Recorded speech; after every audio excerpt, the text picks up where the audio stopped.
I'm going to use another very simple example. Let's say there's an apple on a tree. Now, an apple is an apple, right? There's billions of apples in the world, even more than that. Now, let's say the apple falls from the tree and someone picks it up and says, "This is an apple." And that's it. They set the apple there on the counter, put it in a fruit bowl, whatever.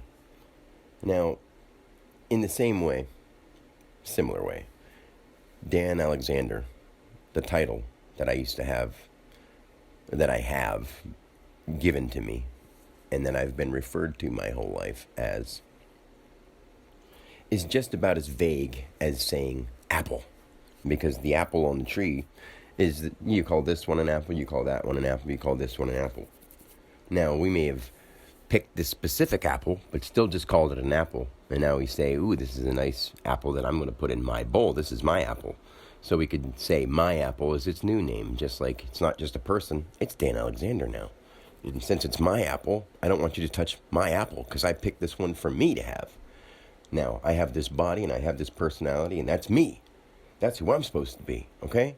Now, once I have actually seen what our truth is, I realized that Dan Alexander was just like an apple was an apple. But deep down inside that apple, life is going on, and all this, the intricate details are happening. Now, every person that I see, I don't see them as just another apple.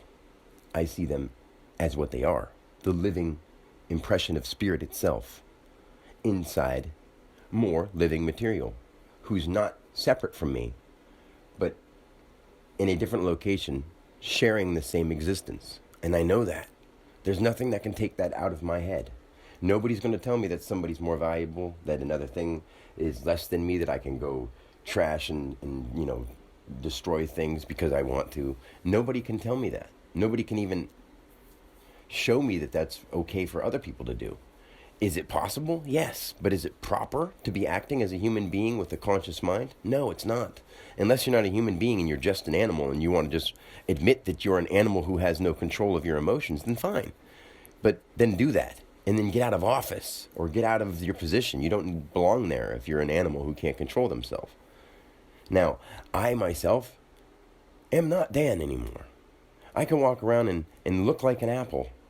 And people can just point at me and say, hey, there's another person. And they'll never know the inside, intricate details of me. Because they don't want to, or they're afraid to, or they just, are too self-absorbed to even think about other people.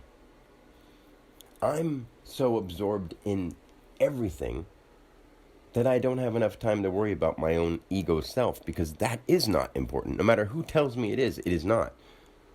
I know how to take care of myself. Nobody has to tell me how. I know what to do for myself. Nobody needs to tell me what I need and what I don't need to do. I'm totally fine. No one needs to do that. And no one has the right to do that. Other people are going to come along and say they do, and other people are going to say that that's okay. Now, how weird is it that those same people would say that they're free, and I would say, if somebody's telling you this, are you going to say, okay, yeah, this is perfectly fine. You can do this because, I didn't follow this one silly rule that other people made one day. And so that gives you the right to just treat me however you want to. No, it doesn't. Nothing will ever give somebody the right to treat somebody the way they want to. It's ridiculous. Now, I went all over the place again, but we aren't just another apple on the tree. We are livingness, and we got to start treating each other like we care.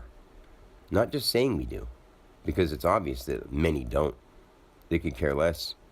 Actually, I don't think that it's possible that they could care less, but either way, I think I made the point.